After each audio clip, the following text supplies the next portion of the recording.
The opinions expressed on the Custody Queen Show are for informational purposes only and are not a substitute for personal, professional legal advice. The persons discussed are fictional and not based on actual clients. Thought it was love, had kids in between. You can count on us, we're the Custody Queens. Yeah, you can count on us, we're the Custody Queens. All right, everyone. Happy Saturday. I'm Sam McBride. I'm here with Kristen Holstrom and Melanie from Crest. We are so excited for today's show. And before we get into, this show, I just want to take a minute to tell everyone how important this show is to Sam and I. Melanie is with Crest Children's Foundation, and this is an organization that Sam and I and other attorneys in our firm have worked with for almost nearly a decade. And if you guys follow us on social media, you always see the giant toy drive that we do at the end of every year, and that is for the children of Crest. And it's really important for Sam and I to share Melanie and what her team does and how they help so many children, and how you guys as listeners and participants in the community can get involved with such an amazing organization. So I just wanted to say that because this is very special. It is very near and dear to my heart. I love babies, I love children, and I think that there's so much love out there that we want to make sure everybody gets it. So, Melanie, can you tell us what is Crest for anyone out there that doesn't know? Yeah, of course. So we're a social services nonprofit. So we work with kids and families all across Southern California who are in crisis or trying to come out of a crisis. So that's going to be kids and families within the foster care system or who've experienced trauma. And really our goal is a strong family for every child. I love that. Every child deserves a strong family.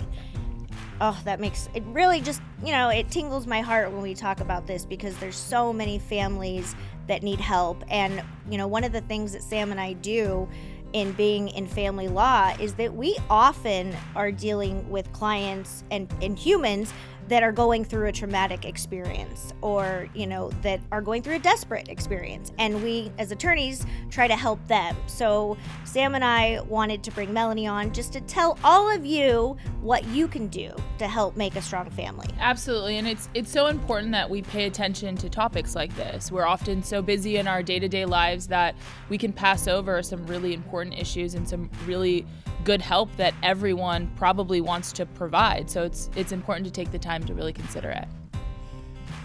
All right, Melanie, just can you sum up? I know Sam asked you what Crest is, but what is it to you? What is it to the community?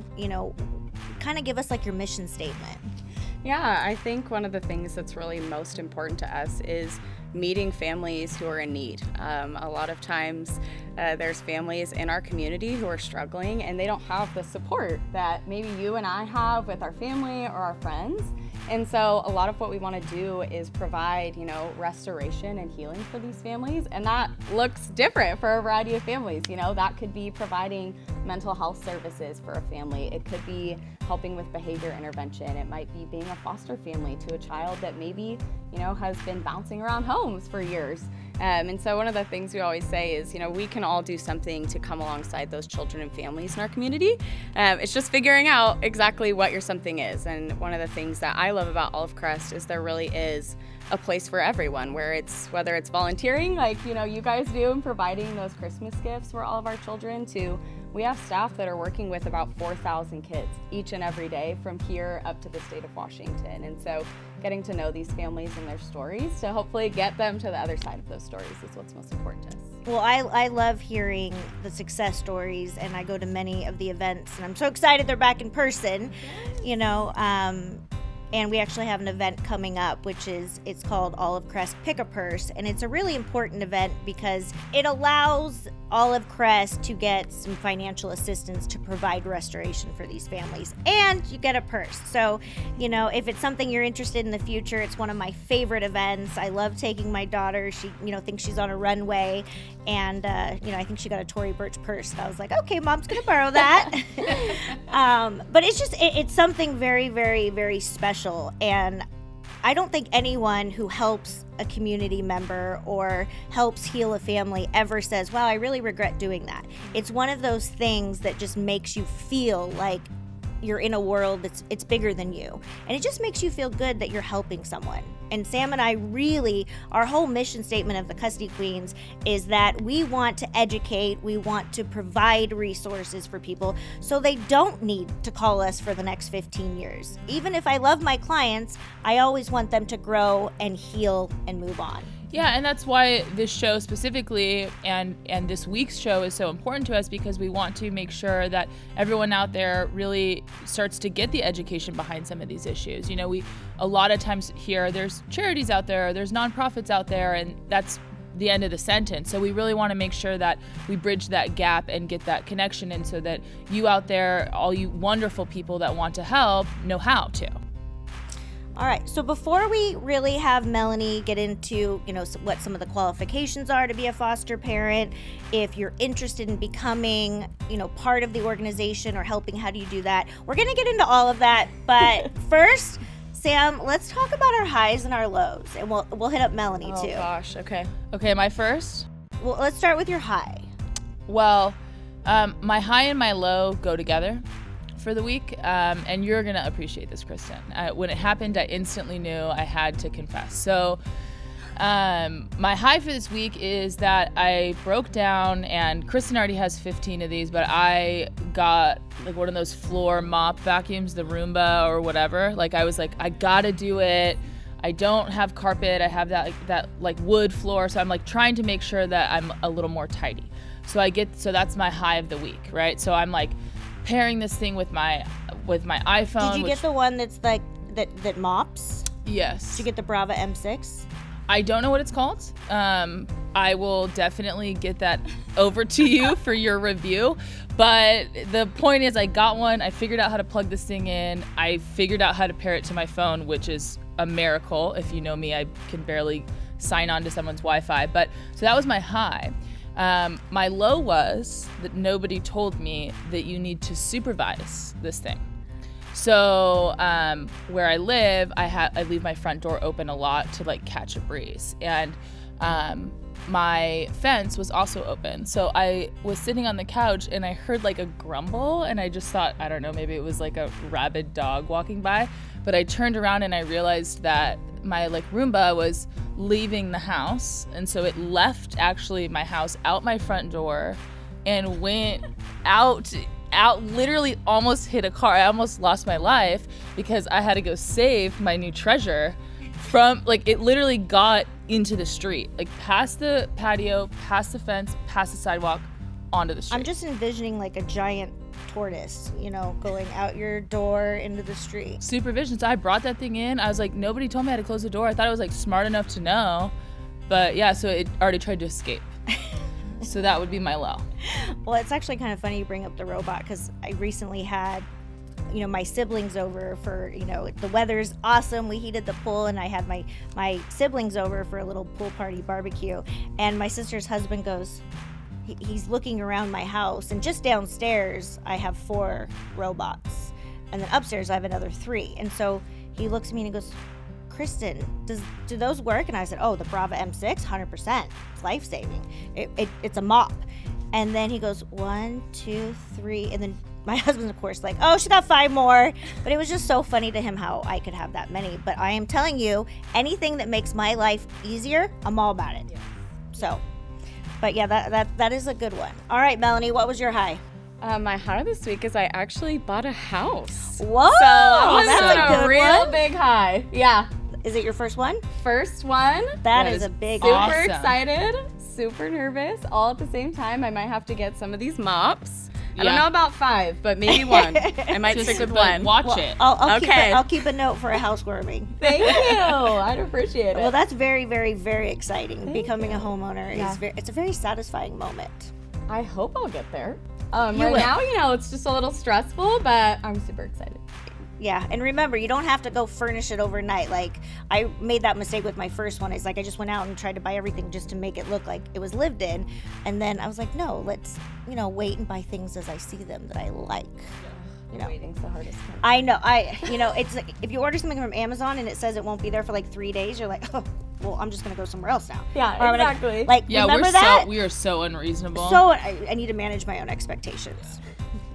So my high was, I'm actually really proud of myself. So this whole year I've been trying to carve out time for myself and get back on my fitness journey. And I've always been a very, very fit person. I love the feeling you get with the serotonin, and you're getting all excited, the endorphins from working out. And I feel like for the last year, a part of me has just been tired and kind of sluggish and just not myself. And I remember telling Sam, like, I need to change something. Whatever I'm doing is not working. And so I even have the Peloton. So I got the bike out, and I have done 4 classes this week. Wow. So, and it's literally 30 minutes, and you'll make every excuse in your head how you don't have time. You got to make lunches, you got to get groceries. But every time I work out and you break that sweat, you feel so good. So I'm proud that I broke that year-long drought that I was feeling with the endorphins and just made a small change. That's awesome. Do we have a low? Yeah. I guess it's not really a low. It's, my baby is turning 2. And so That's a high. It's a low in the sense that I will never have a baby again. Yeah. But I'm also excited that, your world opens up a little bit more once they don't need so many things and I don't have to pack the whole house to leave. And so, but all week I've just been kind of like, I don't have a baby. I will never have a first, with a baby again. But my sister's having a baby very, very soon. And so I will get my baby feels. And another one of my very good friends is having a baby. And so I will have all the baby feels and vibes and then just give the baby back. So That's the way to do it. All right, Melanie, what was your low? Oh gosh. I mean, it's kind of hard to have a low when you just bought a house. So maybe it's my own emotional roller coaster is my own low. If I could control how I feel every moment, it'd be perfect. But Yeah, I'm working on that. yeah, I'm like riding think the that's high, and then it just tanks, And I'm like, what am I thinking? Yep. I'm doing amazing. Yeah, no, it's going. It's like when you wake up some days and I got food in the crock pot, all the lunches are made, homework's done, backpacks packed, soccer clothes are washed, and I just feel like I conquer the world. Yep. Mom of the year, attorney of the year, and then 3 days later I'm like, I can't do this, I can't do that. There's not enough time, and it's just our own emotions. Mm-hmm. Yep.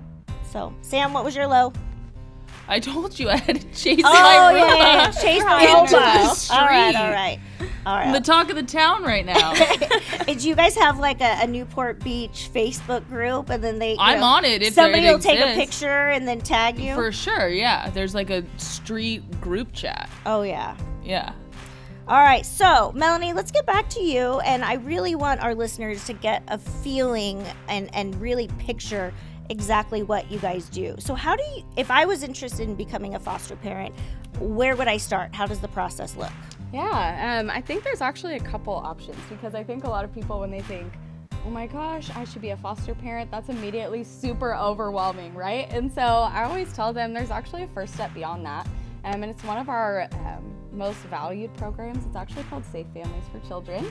And it's actually preventative care. So we're known for providing excellent services to kids and families in the midst of crisis, but what about all those families who aren't there yet? How can we keep them from ever, entering the system in the first place?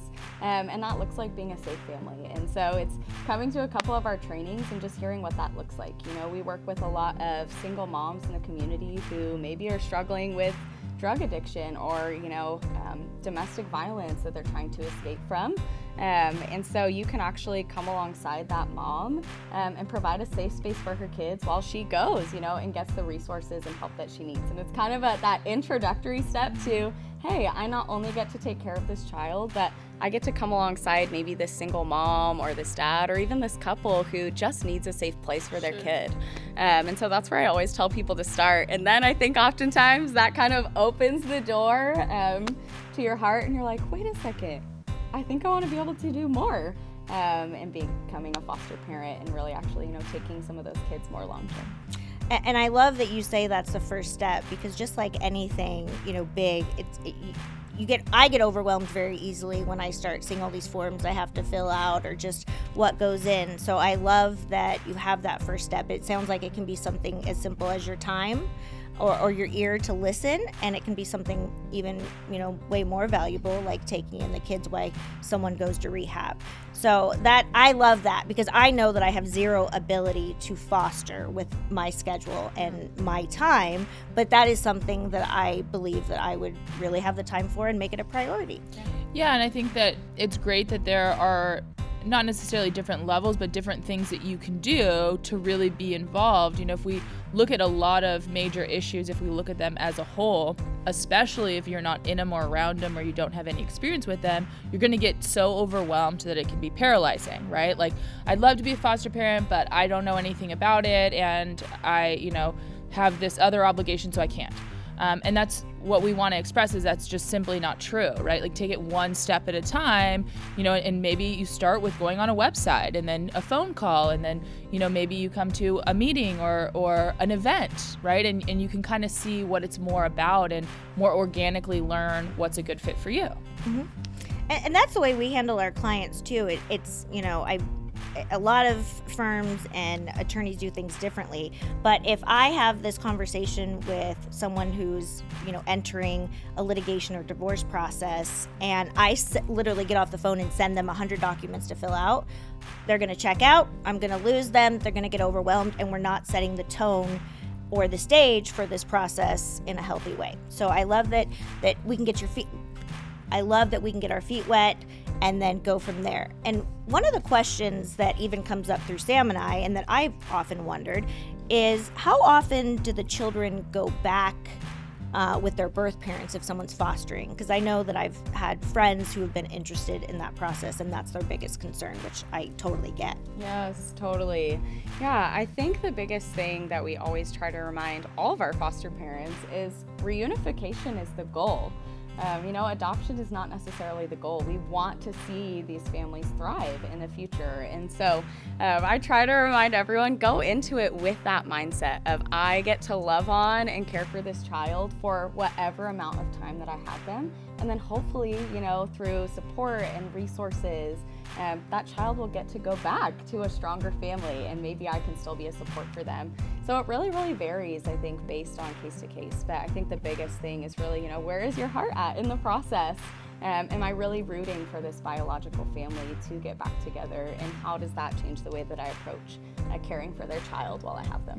So I think you're saying that the foster parent really has to manage their own expectations from the onset and has to really confirm with themselves that the reunification is the goal. Because I think that many people, fall in love with these children, and they have to kind of, like most parents do, they have to put their own emotional needs and desires aside to do what's best for these children. Yeah, that's exactly right. And, it kind of brings up what Kristen and I do for a living, 9 to 5, is being in the family law court system. A lot of times you'll get a parent, even if unintentionally, I want my child this period of time, or I don't want this. And we really have to always take that step back and think, but what is best for this child in the circumstances? Is it best for this child to really be reunified with, the family that they grew up with, and a better, stronger family? And then also, by extension, what's the other benefit of that? If you do that, and then you have, an open home or an open space, and maybe you can help a far larger audience or more people, right? So I'm sure that there's a lot of repeat foster parents that you have, that they have successfully reunified or helped the process of reunification with the child, and then they get to go experience it again. Exactly. Yeah, we have foster parents who they do it once, and when that child leaves or is reunified, they think, I can never do this again. And then 2 months later, they get that call, and they know that it's kind of their calling or their dream to be a part of that process. Because even if they don't get to be with that child forever, a lot of times that family or that child, they haven't had a voice in this process, and you get to kind of help not only be a voice for them in that process, but teach them to use their own voice as well. Yeah, I love that. I mean, every time we get pictures, or we hear stories about the success that all of Crest has had with both reuniting and with reuniting these children with their birth parents, or if it's creating that new, stronger family because reunification isn't obtainable. Those stories, they mean so much to me, because I look at my children and, I'm teaching my daughter about strangers and other things, and there's so many children out there that don't have the strong family, that don't have a voice, that may have been abused, and, one person can change that child's life. That's exactly right. So, Melanie, when it comes to the reunification process, let's say you have a foster child and that reunification process, for whatever reason, is not going to be fruitful. What's the next step? The next step is potentially adoption, and what does that look like? Yeah, so one of the things we actually do at Olive Crest is we don't just certify families to be only foster families, we actually certify them to be foster to adopt. Because we do get a lot of families who, their goal is not to adopt. They're like, I have 5 kids, I'm not ready. And then what happens when that one kid, with the child. Exactly, they fall in love, and we want them to already be at that step. And so we've had that happen many times where a story that maybe started with, trauma and adverse childhood experiences turns into something beautiful because this family's heart was just open to this child. And so we've seen lots of families be able to go through that as well. So what goes into that foster to adopt? Is it like a certain amount of education, time? What goes into that? So Olive Crest, actually, you don't have to pay anything to be a foster parent with us. We will actually do all the classes with you. And then one of the biggest things that we're all about is support. Not only internally from, Olive Crest employees, but we know that the need is so great that we need the community to be a part of what we're doing too. And so that's why we have people like you guys who, contribute to our drives and come to pick a purse, things like that. But essentially we're training you on, hey, a lot of those behaviors that you might see with this child in your home, it stems from something more than just defiance, right? It stems from some of that trauma that they've experienced. And the reality is about 40% of people will actually have at least one adverse childhood experience. And the more that increases, there's likelihood for riskier behaviors, and sleep deprivation and even physiological changes within the body. And so a lot of it is really teaching and training foster parents and equipping them for really coming alongside these kids in some of their lowest moments, And it's super important because, I always say that the kids, our children are our future, right? And it starts in the home, it starts at a young age. And if these children have had adverse experiences and they don't get the help or have the resources, to heal, then they carry that trauma with them forever. And if they have children, they need those tools at a young age. I try to teach all of my kids to be, self-sufficient, independent, but every single day I tell them I love my children multiple times a day. I think I've shared this. I'll tell my daughter I love her, and she's so loving and snuggly, and she'll tell me she loves me. And then I tell Brody, my middle child, and he goes, I know that, Mama. Just different personalities, but if you don't have the financial resources to help, to donate, there's so much you can do with simply your time. So what are some of the events, or how can our listeners get involved? Yeah, there are plenty of ways to get involved. Like we mentioned, we do big events like Pick a Purse, which is really just getting to know who we are as an organization. You get games and food and a purse out of it. So I always recommend, we do that once a year. But more than that, we do a lot of drives throughout the year. Like you guys mentioned, you guys do what's called our Be the Miracle, where we actually get every single client that we work with and their siblings a gift from their wish list. It ends up being about 2,500 gifts. I think this year you guys had a U-Haul of gifts. Yes, it was we did. Amazing. That's our resident shopaholic And over there. No, we have as much fun, getting these gifts, and I love bringing my team members with me. It's just, I love when people stop and stare at all of our gifts, and at first people think that we're trying to steal every it item from the stores on the Christmas list, but once we tell them it's for a toy drive, we've had people cry in Target or Walmart. We were shopping, and Kristen was on like her 15th cart or something, and I was just like shuffling them back, and someone walked up to me and was like, how many children do you have? And then I corrected her, and she was like, turned bright red. I was like, no, it's okay. But I think she thought that we were like clearing out the lot. Yeah, and and then I love taking pictures and showing them my kids, and I try to teach my kids at a young age that not everyone has what my kids have at home. They don't have that support. And so I really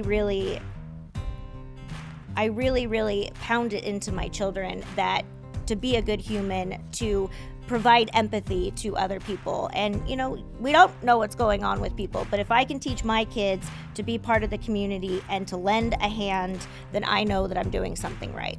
Yeah, and I mean, it's a very used sentence, but like, you don't know the battles that people are going through, right? And people use it a lot, but like really, if you think it through, like everyone comes from a different place, different experiences, and the more education we can get out there and the more people that can understand that or actively, I mean, I do think that people want to be nice, people want to be kind, and sometimes we get off track, but the more we can remind ourselves actively when we're engaging with people that everyone is fighting their own battle, I think the better off everyone is, and the more communal feel we'll have.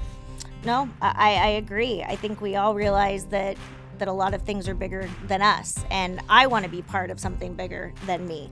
So I challenge everybody listening out there or watching, you know, you can watch us on YouTube, or all of our past episodes are on custodyqueensonair.com.